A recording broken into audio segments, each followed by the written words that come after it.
Here we are again. Welcome, everybody. It's a pleasure to be here on the second episode of Purpose Podcast. We have a very, very special guest today. It's an honor, and we're extremely grateful to have Mac Kroupensky with us. Juan, welcome. How are you doing? Welcome, everyone. Welcome, Max. Welcome, Alex. And it's a real pleasure to have you here. Today, we are having an afternoon, Friday afternoon, so it's across the continent. We are probably very late in Europe. Everybody's sleeping, and we have Asia rising on a Saturday morning. So it's the combination of Friday afternoon and Saturday morning seems to be wonderful. And welcome, Mac. I am really personally excited about our conversation, and I don't want to waste time in introduction, but. Mac, I met Mac about literally a year ago in some women's forum that we had in 2 years ago in 2019 when we could go out and do forums outside instead of digital forums. And just as an anecdote, I was being the moderator. It was a group of women in downtown Mexico City that were in that meeting, and everybody at the end ended up clapping Mac to the point that he had to bow to the audience. So it was absolutely wonderful because there are very few people who talk about what I would say our right to be great and our need to be great. And let's start with that, Mac. Nobody's here to listen to us, but to listen to you. Why don't you tell us a bit, what are your thoughts around how we deserve greatness and how human life runs around the possibility of us being great? And welcome to Purpose Podcast. Thank you very much, Juan, Alex. What a pleasure to be here and to talk about something which no doubt is probably the most important subject of our life. To step up to our greatness, to permit ourselves to be that which we were born to be. There's forces around us that want us to be weak, that want us to be needy, that want us to be able to be dominated by outside forces. And we've been educated towards that. And in a certain way, when we want to step up to our greatness, we feel guilty. You know, what will others think about me? And nevertheless, the world needs our greatness, because when we assume our greatness, we give other people the right to be great as well. And we're living a moment right now in which the world needs our greatness. They need our courage, and they need probably one of the words that most is needed in top management, in board meetings, the word love, okay? Because greatness is the product of love. When you truly love, then you find greatness. Because it is within your heart that you find that courage, courage. It is the word of the heart. It is the product of love. And so we're here today to talk about something that is greatly misunderstood. Purpose, greatness, love, meaning, responsibility, stepping up to being that which we've been destined by being here, by being born to be all that we can and must be. That's a great segue when you say being born, and I have a question or a challenge, if I may. Right. You know, in our societies, in Latin American societies, in Asian societies, less in the Middle Western world, there's a big lot of poverty, and there's a significant amount of people who cannot even embrace greatness, or I would say could not even embrace greatness because they're day to day trying to understand how to survive or how to find a roof, probably in the lower or sub lower piece of the Maslow pyramid. And I find it difficult, Max, to think about greatness when there's not privilege involved. So it's very easy for us, that have a career or that have been able to live with food and a roof, to think about that greatness. And is greatness, is that love and that greatness viable as a human characteristic, or do you need some other basics to be solved before, meaning dignity, to be solved before you get to that stage? Or is it natural regardless of where you are in society, or in the ranking of society as we know it today? That is a great question. And let me tell you a little bit about the history of mankind. Okay. Human beings are not the fastest, are not the strongest. Why has the human race grown to have the position that they have in the world? And it has to do with that we're social animals. And a little bit of what you are asking me today is the byproduct of a society that determines our worth on what we have. Okay. Now, obviously, there is a huge, huge criminal inequality. Okay. But there are studies which have been done based on happiness, on people having a purpose in their lives. And they have found that if you do not have enough, okay, if you're getting up every morning and seeing where you can find food and you don't have a home, you're homeless. Well, yes, then you have basic needs that you must fulfill, okay? Because the world around you weighs upon you, and you need a certain amount of material goods to be able to survive. But after that is reached, then greatness is not a matter of what you have. It is a matter of purpose. It is a matter of realizing that we came to this world with a very clear-cut purpose, which is to generate more value than we extract from the system.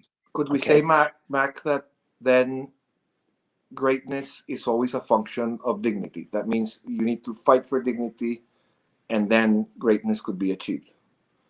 In a world or in a life that's so divisive and so poor and so complicated, where human dignity is at stake, and that's what we see today. Totally. Is that a condition for greatness, or do you still think that even when dignity has been broken, is there a possibility to reach your greatness under those circumstances, or you need to go over those circumstances and then start then? Would you define dignity? In a simple way, what you described as not having a roof, not having food. Okay. So when you're very similar to the animal community, a lion wakes up every day and doesn't think about what will be his end life, but what he's eating, or he will be provided by the lioness on that day. So what I mean is, when you don't have the basic things to survive, is greatness, that your greatness is to get to those things and then you grow from there?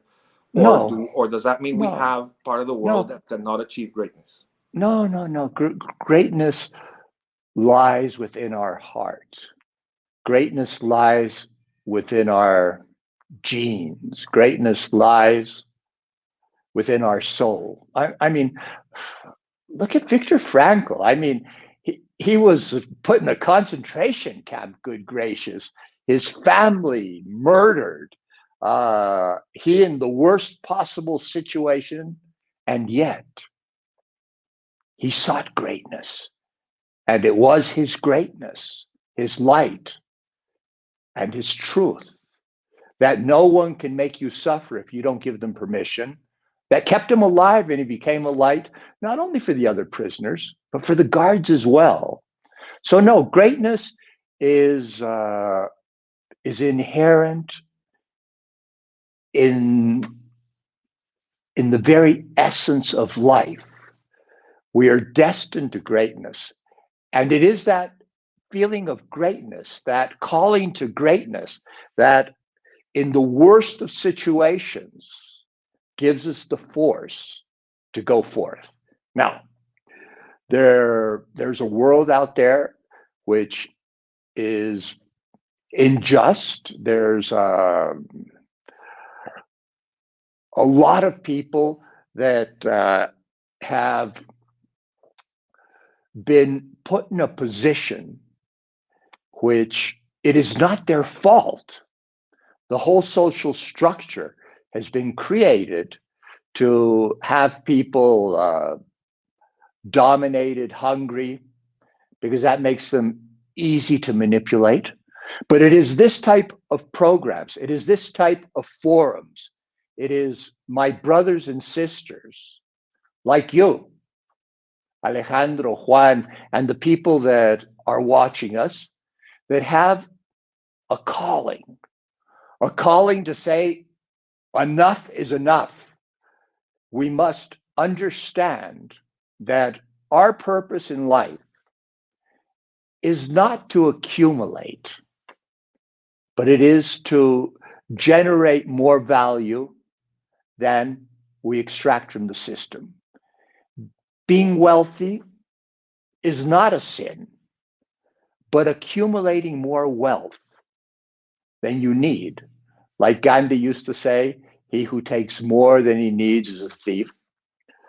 So, look, we live in a world right now where we've never seen the young generation so confused, so unhappy. I mean, we see kids 12, 13 years old, and the doctors giving them Prozac, good gracious. No?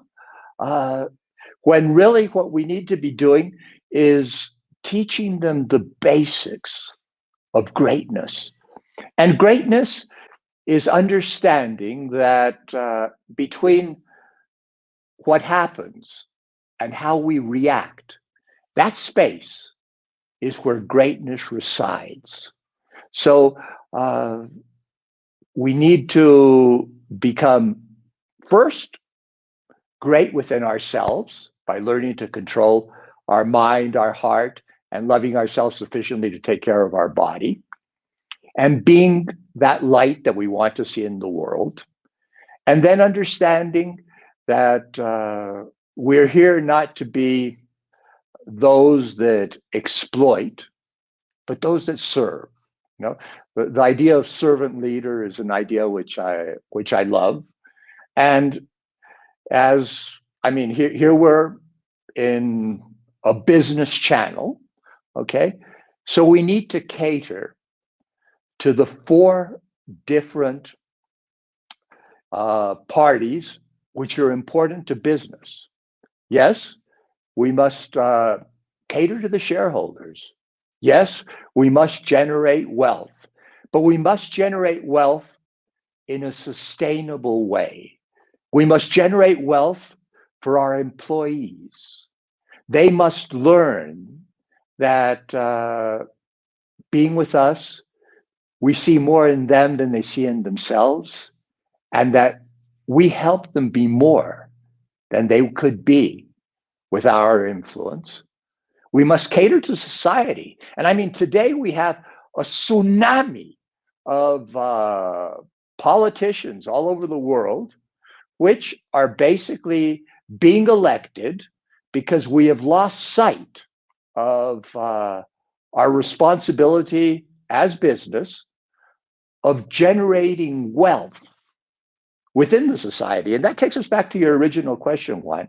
In the basis of the financial pyramid, all we have a havoc today because we have not paid attention to that. And yes, we throw a little money at charities, but the future lies in creating wealth in the base of that pyramid. And that has to be one of the 4 feet of our business model. We need to have different statements that keep us honest in each one. And the final one, I listened to the Pope the other day in a program that you recommended to me, Juan. And he said, the poorest. That was Francis in his own words. Yeah, the Francis in his own words, the Netflix documentary. Right, exactly. Exactly.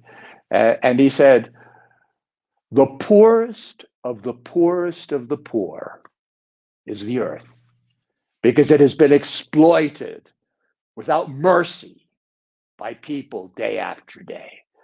And I said, good God. Whether you're a Catholic, a Muslim, Jewish, or atheist, it does not matter. Mother Earth has provided, and we need to take care of her. So, I mean, I've given you a very long answer, but I hope that sort of. It's very, very interesting. You start talking about different aspects of purpose, right? I would like to go back a little bit and just there's this great book called Factfulness by Hans Rosling, and the key concept, the core concept of the book is that if we look at all the data in the world, we are doing better by all accounts. There's less poverty, there is less health issues. I mean, we are doing better as a community, right? And in a way, we are recovering, we are nourishing dignity through that. But also, you talk about all those dark times that we've lived through in the world, like concentration camps, like Viktor Frankl living through hell practically, and even through that horrible experience, we can find purpose, we can find dignity, we can find transcendence. And I think there is a key concept which I would like to put on the table and hear you talk about is gratitude, right? Because when we understand the miracle of life, the miracle and the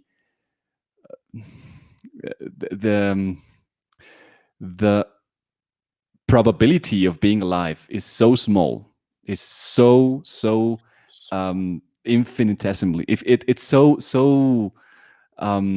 strange in the universe, we can say that it's truly a miracle. And when we recognize that miracle, we can develop this attitude towards life, this perspective, right? This I would even say that it is a practice, right, of gratitude. What do you think about gratitude, and how is it connected to the development of purpose? I think gratitude is the magic pill. Okay, we have found that people that practice gratitude are healthier, they sleep better, they digest better, they're more beautiful, and they even do better financially. You know, gratitude is the changing ingredient in our life. Because when you are grateful, you are not selfish. Okay, it is this self-centeredness, this insane idea that we are separated, that creates all this useless suffering. So in the moment in which you open your eyes and you say, good gracious, wow, what a beautiful world. Oh, my body, look at this thing. And and you say, I didn't do it. You know, life's a gift. Wow, thank you.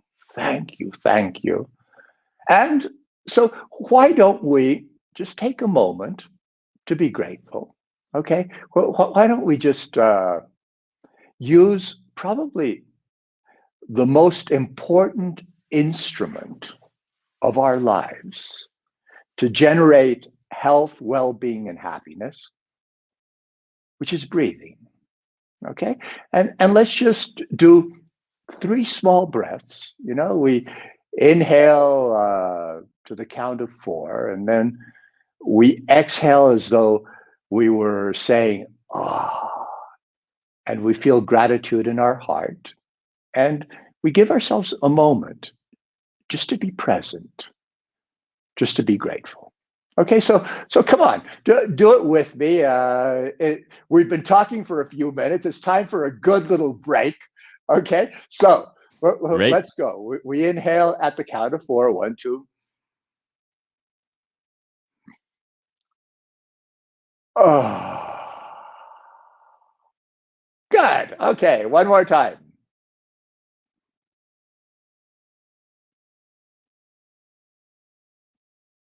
Oh, good. And now this third time, we're going to do that exhale as though it were a yawn. Okay, ready? Inhale.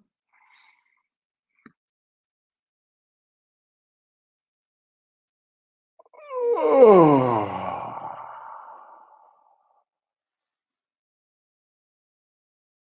And just rest here a moment with me. Just rest. And feel that gratitude in your heart. The beauty of being surrounded by brothers and sisters that care enough to be present and to invite you to assume your greatness and understand that it's okay to feel vulnerable, to show your vulnerability, because it is through showing your vulnerability that you become invulnerable. Quit hiding. Understand that life is 2 steps forward, 1 step backwards. That remember a little bit when you were a child and you learned to walk, you know, and you get, you fall down, you give yourself this huge boo-boo on your head, and you get up again, you say, okay, I did a little more, you know. Let's not lose that feeling of joy, that drive to do and be grateful for this moment. Just for this moment, just for this moment. Forget about everything else. This moment. And if you learn to be grateful for this moment, the following moment will be better too. So gratitude, Alex, no doubt. You know, Amazing. I think my only response is the quote from When Harry Met Sally. I want to have what you're having, whatever that is, because it seems a very. He just gave it to us. He just gave it to us. That's right. Yeah, that was. And thank you for sharing. Let me shift very very quickly to something that that I find very important, because we're always talking normally, modern conversations about being present, you being here, and it's like a very individual exercise that we all need to work on, and people work on it in different ways. What is the role, let's say, one of a community? And when you community, you can say a company, you can say a political party, an organization, of a community around collective growth. And then what does leadership mean under the principles you're bringing? Because leadership then does not mean being successful as we've known it for many years. You are proposing even the change of the paradigm of the definition of success. So I would love to understand how does this design and this thoughtfulness, and this transcendence, which I agree is can be worked upon, and there are people who really do it in a fabulous way. How do you make that a collective feeling or a collective exercise? And what is the role of a leader to be able to get there? That's my question. Which the second one more, I think, which is where we really want to get. What a great question. Okay. What is the role of a leader? The role of a leader is to help people bloom. Okay. A leader creates wealth through other people. And so you want to be a leader? Then find the value in each individual within your group.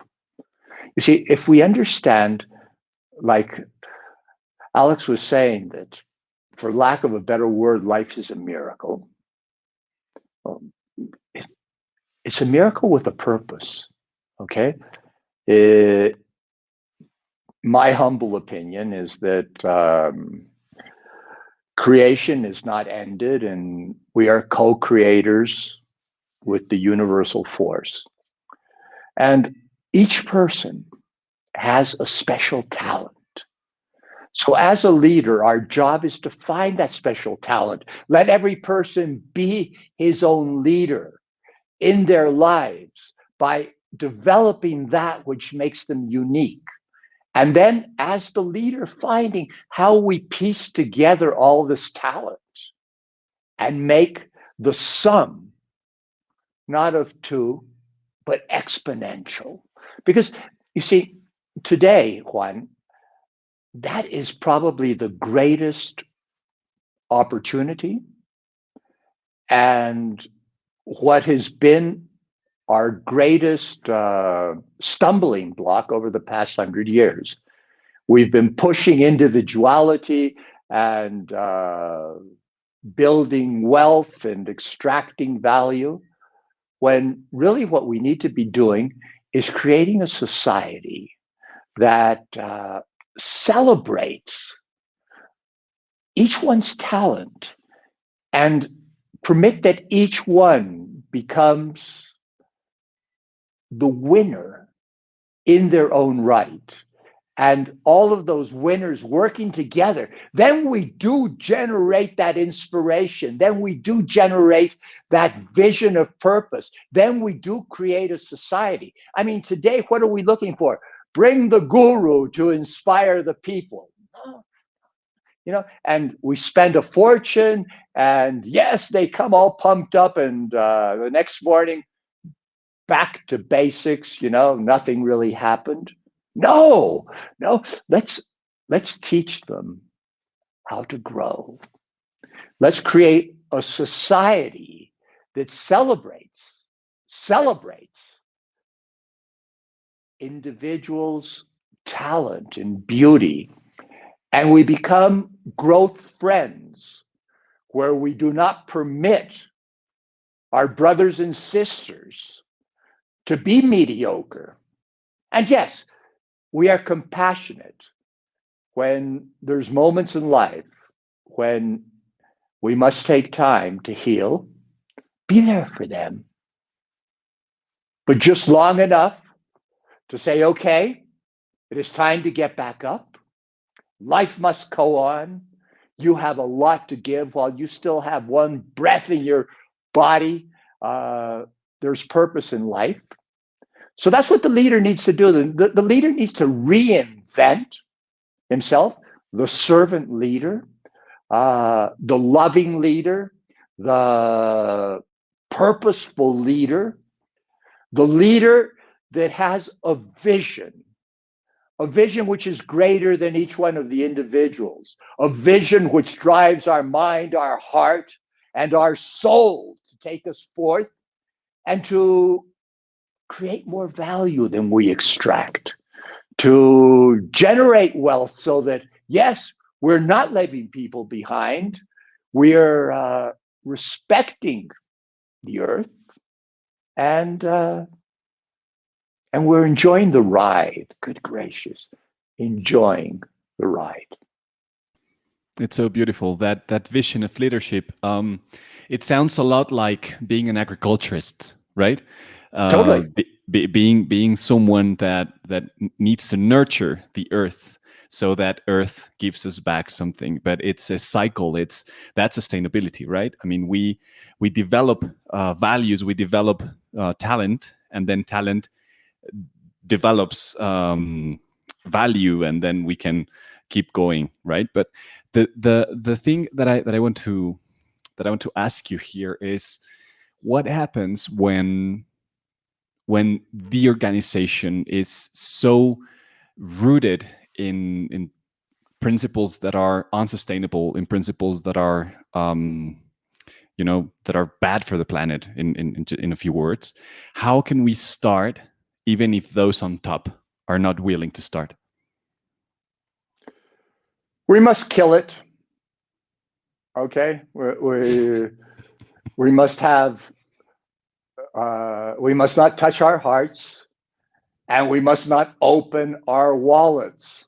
Okay, just by being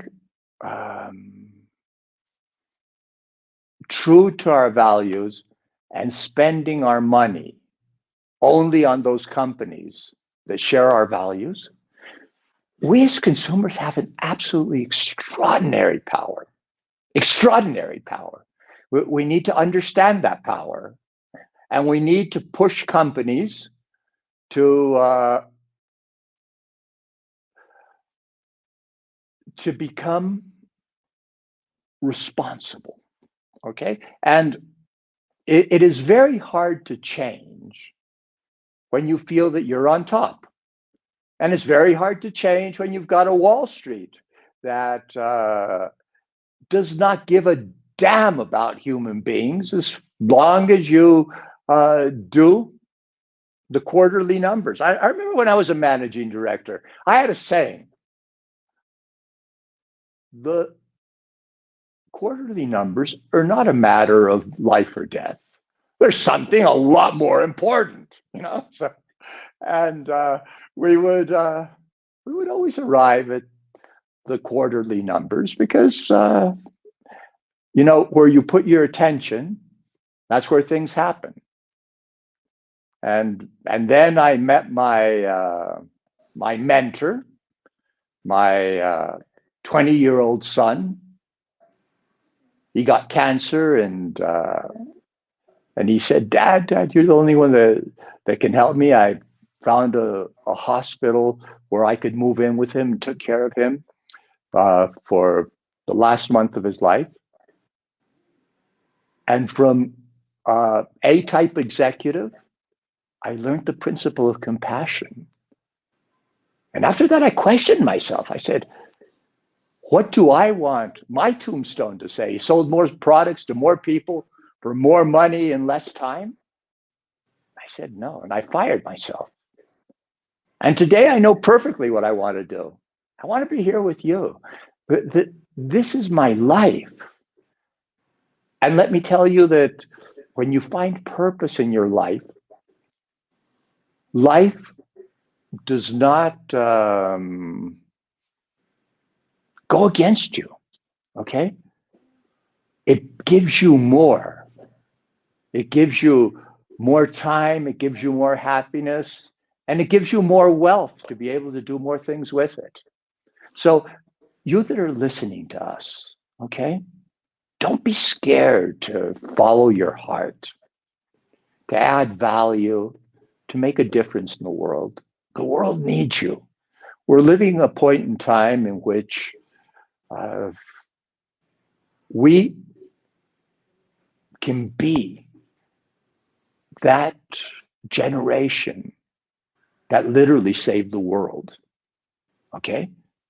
The time has come that we assume our greatness, that we understand that there is a greater purpose in our life, and that you have brothers and sisters here that that have a calling and that want you to join this movement. I mean, Juan and Alex, I mean, they're great men. I mean, they're doing this, okay? They're not being paid for it. It comes from the meaning of their heart. And yet, they will become wealthy beyond their wildest dreams because their life truly has purpose. So let us put our hearts, our minds, our wallets together and make a difference in this world. That's fantastic, and you just went from anarchist to calling a universal boycott to inspiring to being a spiritual leader and to being an example. That's really complete way of I think summarizing your thoughts. And I appreciate a lot what you just shared that I didn't know about your son, but that brings me to something that I have found. Normally, when people start caring about purpose, or when they start caring about legacy, even more transcendence, if you want, at the higher level, it's because there is either an epiphany or a breaking point in their life, and that's normally it comes from pain. Regularly, it comes out of pain, not out of triumph. Um, do you really believe everybody requires that epiphany to get there? Do you need to get to this thought process through having those tipping points or breaking points in your life? Because this is so human, but yet it seems so unnatural that people talk about this because we've been taught in a different way. What does it take to what's the mind shifter? Where's the button that we all must push somewhere to make us think this way? We have the possibility to stand on the shoulders of giants, okay?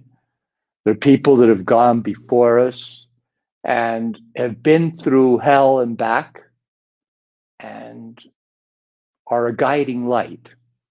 So no, we do not need to go through it personally, but we need to have the curiosity to be able to delve deeply into the heart and soul of what makes us human.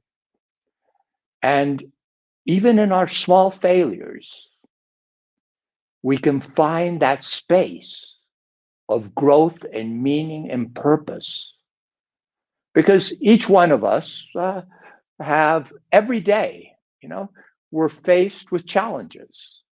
And the way that we face those challenges, are we going to face them as wimps, whining, suffering, losers?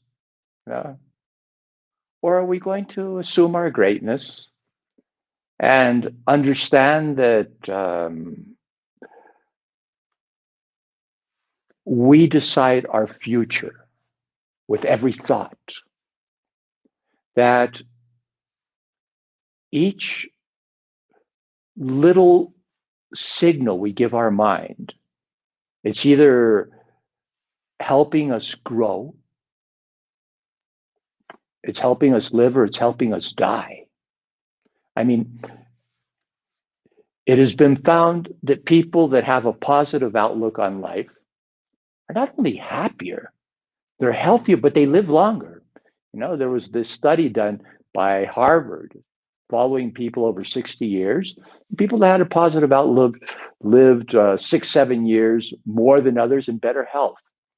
So no, you do not need to suffer terribly, but suffering is not bad. We will all lose loved ones. We will all have bigger, smaller accidents.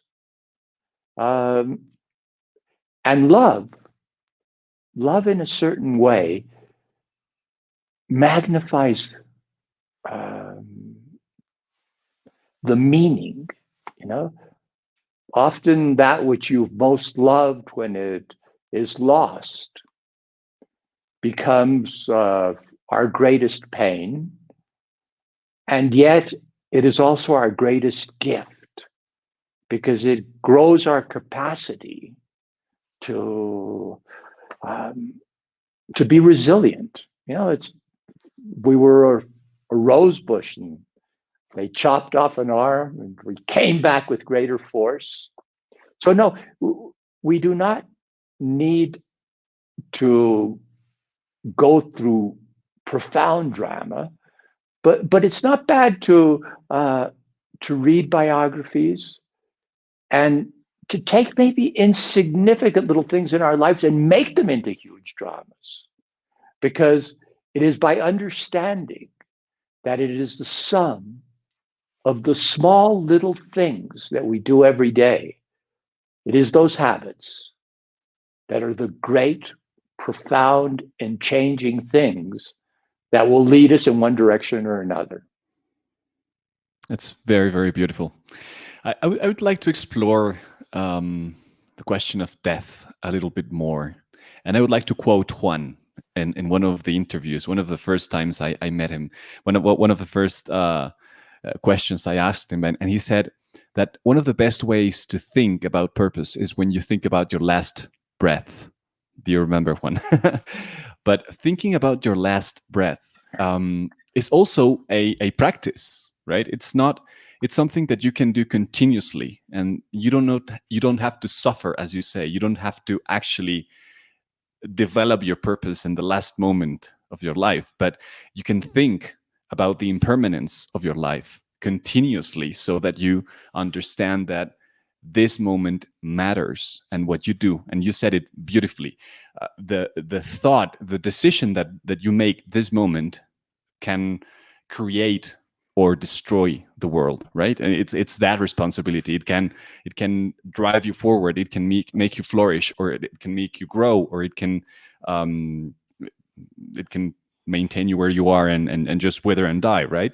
So I would like to explore with you a little bit more how thinking about our impermanence, how developing that in teams, for example, training impermanent, the consciousness of our impermanence, training the ability to turn the light around to us, right? Because Right. we're continuously judging, and we're continuously picking and being,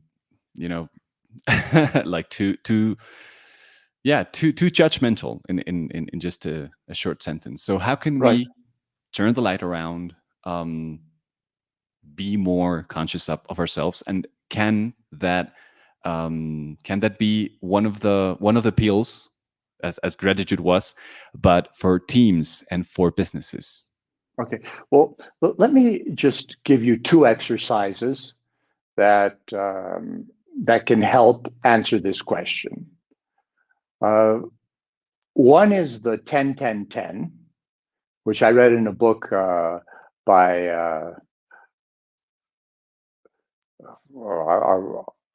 I'll get the name in a moment. The wife of Jack Welch, and it said, "Ask yourself this action: how will I feel in 10 minutes, in 10 months, and in 10 years?" Okay.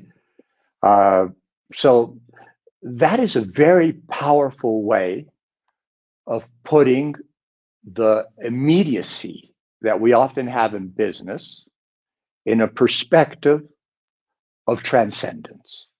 Okay. Also, I used to have in my board meeting a chair, which I would call my client's chair. And when we started proposing things that were absurd, I would tell people, what does our client think? And all of a sudden they became very honest, Another way, which is individual, but could also work in a group setting, is imagining that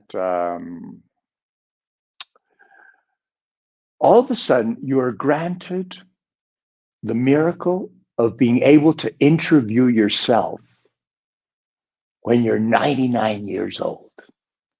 And you can ask your sage, what do you need to do to not arrive on your deathbed with remorse?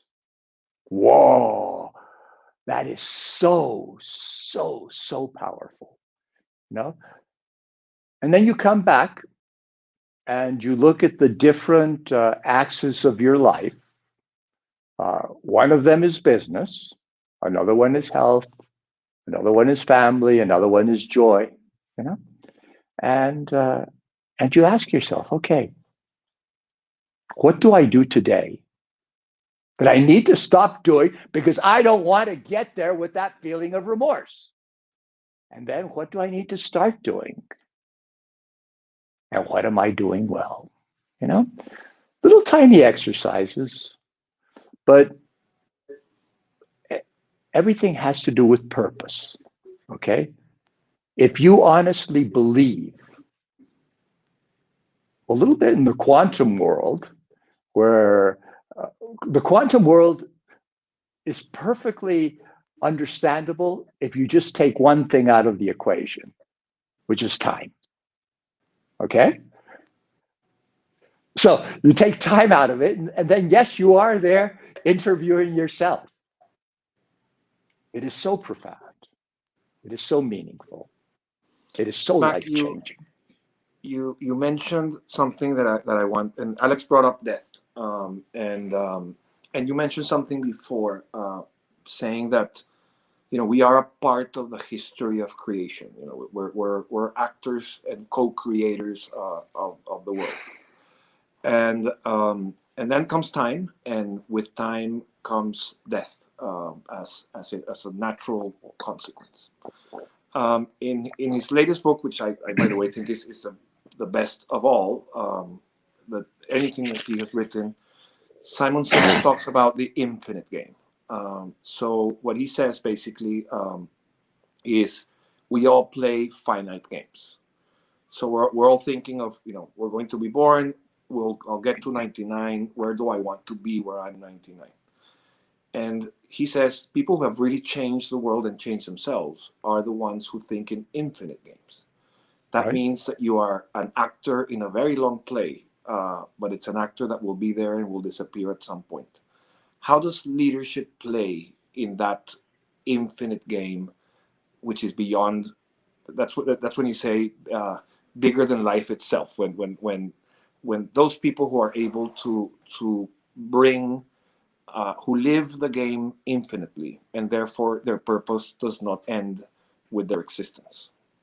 Absolutely. I mean, it's a little bit like when you hold the newborn child in your arms, okay? You transcend through that child. But that is the transcendence which nature has given us. There's the transcendence of art.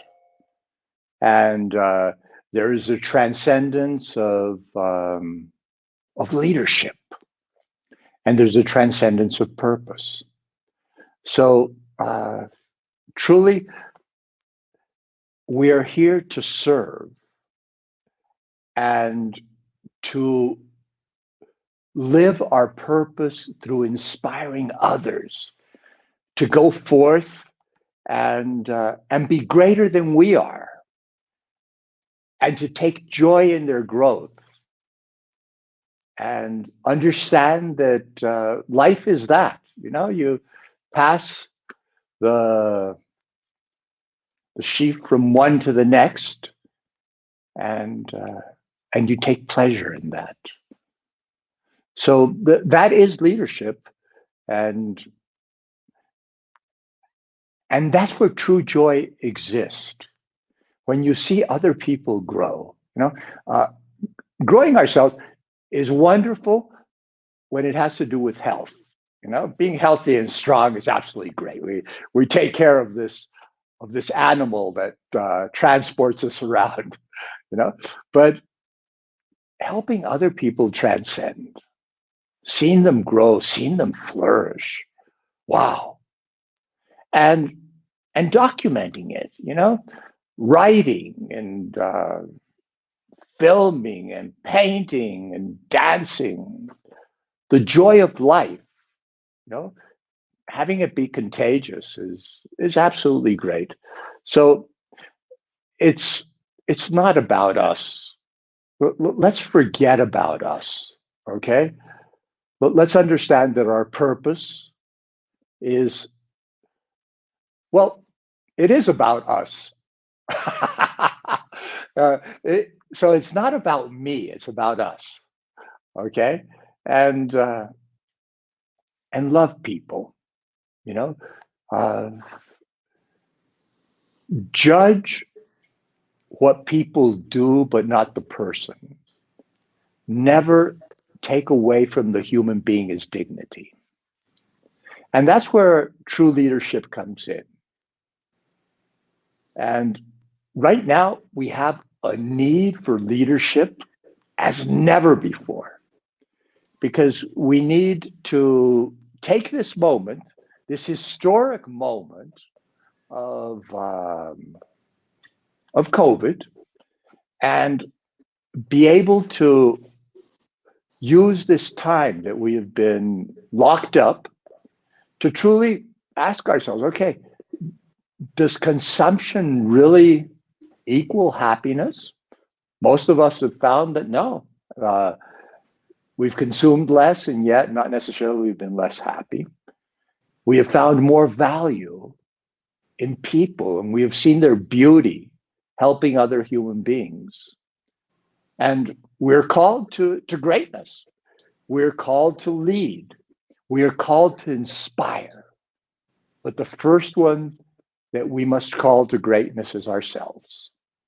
Because words are empty, but deeds are profound. And the first that we must take care of ourselves, the first deed that we must take care of is our body. Our body is our great teacher. And we must learn to control our mind, and we must learn to be humble and open our heart. And then we must go forth and say, yes, it's possible. I've done it. I have gone from a not very nice person, because I was told in business school that you should not be nice. Nice guys finish last. Okay, so let's kick the people in the teeth. And you go and you kick people in the teeth, and you climb the corporate ladder, and then you're sitting up at the top and you say, pretty lonely up here. And then you become human, and life smiles, and you haven't lost anything. You've gained the world by renouncing to your ego. That's fabulous, Mac. You reminded me of this very old song by Peggy Lee that's called "Is That All There Is," which right? It's a fabulous song, and basically it's a story that she doesn't find anything relevant or transcendent. So they ask her in the song, so then, why don't you die? Said, because I don't want to go through the frustration that when I'm dying, I'll say, is that all there is? It's a very, very nice song from the, I would guess, 40s around, Peggy Lee. Mac, we're reaching the top of the hour, and we've done the circle of life. We've done from the individual to the leader to the community. We've called for world boycott. We've created a brotherhood and a sorority of souls. We've gone all the way around. Just as if we were in one of those fabulous presidential debates. A closing statement for everybody that is watching and that will watch. We have, as we speak, people from Peru. We have people from Costa Rica. We have people from Mexico. We have people from the US and people from Argentina as we speak now. So it is evident that that media is fabulous in terms of the ability to plant. So closing statement, there's lots of content in what you've shared. You have to close it for a couple of minutes on your thoughts. Well, first, I want to thank you, Juan. I want to thank you, Alex. Thank you for what you're doing. You are showing greatness, and you are an example to our brothers and sisters. So in closing, I want to ask you to be like Juan, to be like Alex, to care enough to dedicate time to questioning what is truly important in your life, to caring enough to permit yourself to be vulnerable, to opening up your heart, to understanding that life is a miracle and that we are called to greatness. This is a time in which we are deciding the future of humanity. It is a time when we must truly say enough is enough.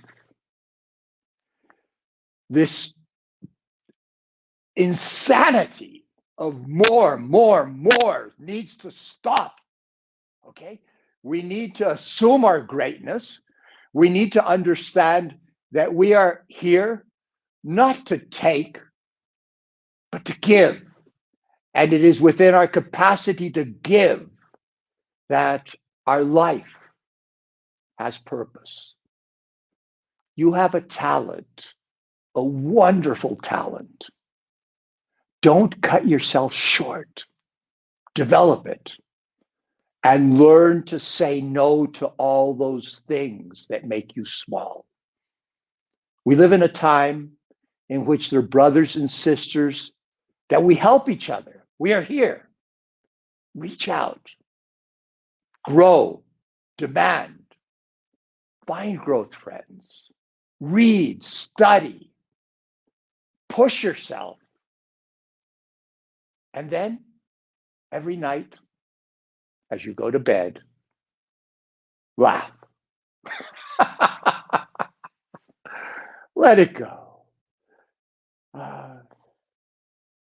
Give your soul to the rest. And then the next morning, okay, here we go again. Enjoy the ride. I thank you from the bottom of my heart to permit me spend these minutes with you. And I hope that I have been of some use answering some of the questions that you might have as to the purpose of life, which is the meaning of this space. And I hope I've inspired you to assume your greatness and be that which you should and must be. Thank you. What a beautiful, beautiful closing remark. Thank you, Mac. It's been a joy listening to you, learning from you. I'm sure that all of our listeners out there, those who are going to watch the replay, they can get enormous value from what you've shared. Personally, I'm touched. I'm moved by your words, and I wish you the best. Thank you. Thank you very much. Thank you. Thank you, Mac. Thanks a lot. Please close, Juan. Sorry. I thought you said my microphone was closed, which is the most used word in the past year. Mac, thanks a lot, and I'll tell you what happens when I am suddenly about to go to bed and I laugh, and probably my family will think that I really got crazy. We were discussing in preparation of this conversation that we are in the happiness of a world that if we're not queer, we're weird. So let's embrace that weirdness and make it contagious. Thank you very Totally. much Let's to do that. all of the people who follow Purpose Podcast. We will be here back in 2 weeks with a different conversation. I hope as rich and thoughtful as the one we had with Mac. And we will have this recording will be based in LinkedIn. So you can watch it, rewatch it, watch it by pieces, however you would like to see things. And always remember that the best is yet to come. Yay! Thank you, Mac. Thank you, everybody. Thank you. Goodbye. Goodbye.